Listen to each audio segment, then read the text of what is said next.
Hello Eurovision friends, thank you so much for coming to my channel Eurovision Histories. In about 3 hours, the Eurovision Song Contest will officially start. I mean, officially it kind of started with the turquoise carpet, I guess, but for me the real start is when the first semi-final really happens and we hear the Te Deum, the famous melody that tells us that Eurovision is happening. In this video, I want to have a look at the odds for the first semi-final as they are at the moment, because there have been some changes since the dress rehearsals, and then also at the winners' odds, again, big changes there that I find quite interesting. I'm again using the great website eurovisionworld.com. Go there if you haven't yet. They have this great overview of the odds, who will win, who will qualify, with these percentages that make it a bit easier to understand, at least for me. I am not an expert. This is not a recommendation to bet on anything. I'm just sharing my personal view and opinion of these odds. Now, in the first semifinal, we see that Iceland is currently in last place with only a 10% qualification chance. And if you've seen my prediction video, I kind of concur with that. Same thing for Moldova, 20%. Azerbaijan, 22%. I would give it a bit more, but I don't think it will be able to qualify. I would be quite surprised if it did. Then we have Slovenia and Raven. Very sad that this will probably not make it. I mean, there are scenarios where they do, but yeah, the performance is not as impressive as another one that is a bit similar, and that might hurt it a bit, even though this one is later on in the running order. Then we have Australia and Electric Fields. In my prediction, I actually predict this one to qualify and one of the ones above it not to qualify. So let's look at the qualifiers according to the odds. We have Serbia with Teodora going down considerably since a few weeks ago, now only in 10th position. And the fact that she is second in the running order, coming after a upbeat song, which is Cyprus, might hurt a little bit. I still see this qualify mostly because of the other countries in the semi-final, to be honest. There will be enough votes going for Serbia, I do think. Same thing kind of for Poland. I think if this was the San Marinese entry, they might be in a bit more trouble, but I do think that this will qualify. This one is actually the one, and you can see that it has gone down quite a bit. Still an 80% qualification chance is Cyprus with Celia Kapsis. I just think the fact that Chanel and Eleni Foureira perform right before Cyprus, and these are the two main icons of Eurovision when it comes to dance breaks and female-led pop songs, really hurts this in a way, because in comparison it just doesn't look as great. And so I wouldn't be surprised if Cyprus doesn't make it. I also kind of wouldn't be surprised if it does in the end and Australia stays out. So I can kind of see why the odds are the way they are. This one I'm so happy about.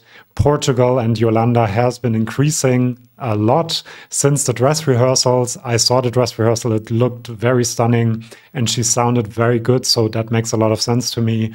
And she's now in 7th place with an 82% chance of winning. Then we have Luxembourg and Tali. It looks like it's going down, same for Finland, but that's because another country is going up, which we will get to in a second. Luxembourg and Finland are relatively safe, even though I could see Luxembourg possibly not making it, but they're last in the running order. It's a good song, it's a good staging as well. She is an engaging performer, so I don't see this not happening. And then Finland is this high because it's televote only, obviously. And otherwise, I think if it was jury and televoting, Portugal, for example, and Serbia also would be much higher in the qualification odds. And that is why Finland is so high. That's what I wanted to say, because this is, of course, a very televote-friendly, funny, out there performance. Another televote-friendly one might be this one, Ireland, Bambi Thug, and Doomsday Blue. I mean, I have seen the dress rehearsal. This performance is very, very impressive. Epic, scary, really fits the feeling of the song. They made this switch in the song from very heavy to very light feasible, so to speak, in the performance as well. It's good that they added the backing dancer, the lighting, everything is great, actually, about this. So it makes complete sense that this is now fourth most likely to qualify according to the odds, or rather 93% qualifying chance. So yeah, well done, Ireland. I would be really surprised if this doesn't actually make it in the end. Lithuania, I have always said that I'm quite sure this will make it, not only because it's a good song and a great performance, but also because of the other countries that are in the semifinal and voting in the semifinal. And then we have Ukraine, with Aljona Aljona, and also Croatia with Baby Lasagna at a 96% qualifying chance. And I think that also makes a lot of sense.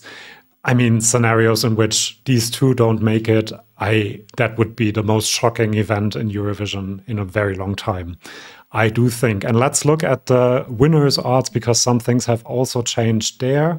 Not so much in the lower positions, even though, and I'm very happy about that, Portugal is now in 31st position, increasing quite a bit. I do see this, if it makes it to the final, and it looks like it will, that this will be a jury favorite, and lots of juries will give this a lot of points, shower this with points, whereas Poland and Luna with the tower has decreased quite a bit, as now in 33rd position.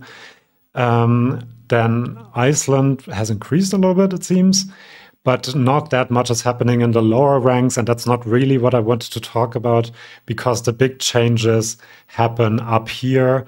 We see that Sweden is increasing a little bit, but not significantly. Norway was a bit higher and is now lower. I think it was above Belgium, now it's below Belgium again. We have Lithuania, the UK still in the top 10 with this very slick performance. I do have to agree with that. We have Greece and Israel with a 2% winning chance. France has gone down when it comes to positions, but it has stayed the same when it comes to the winning chance percentage. So that kind of tells you that there's a bit of consolidation around the top favorites. More and more people are betting on the top favorites and not so much anymore on the countries lower in the odds. The Netherlands only sixth now with a 5% winning chance. This has really decreased quite a bit. We shall see what happens after the semifinal once we see the full staging. And then, and this is the first big change, we can see Bambi Thug and Ireland are now in the top 5 of the betting odds with a 6% winning chance. I still don't really see how the juries will really give this enough points to win. I also don't really see that this will win the televote, because it is quite dark and some people will maybe be taken aback by the whole aesthetic of it all as well. But very happy for Ireland that they're so high. I do have to say, I looked at past odds, and Jedward and also Ryan O'Shaughnessy, who had very good stagings and were good entries in general, were also very, very high in the odds. And in the end, they didn't really get that high, that good of a position. Not saying that this will happen here, but it's something to keep in mind. Then we have Ukraine with only an 8% winning chance. It had increased after the 30-second rehearsal clip. After the dress rehearsal, it has decreased a little bit, but not sure whether that is just people having seen the whole performance. There's one or two moments where I think they might have over-dramatized everything, but otherwise it's a very, very good performance, I have to say. Angelina Mango has been very, very stable over the last couple of weeks and months, actually. She was always around 10-12% winning chance. Then Nemo, still number 2 in the betting odds now with a 15% winning chance, but the big increase is Croatia and Baby Lasagna with now a 34% winning chance. By this point last year, Loreen was at around 42%, I think, and Kedia was around 22%. So this is actually quite good already for Croatia. I mean, this is a scenario that I would love to see. First win for a smaller country. We might see some Balkan countries coming back as well. Some countries in the neighborhood. And just the whole story of him winning would be just incredible. Let's see what happens after we see the full performances on television of the 2 semifinals.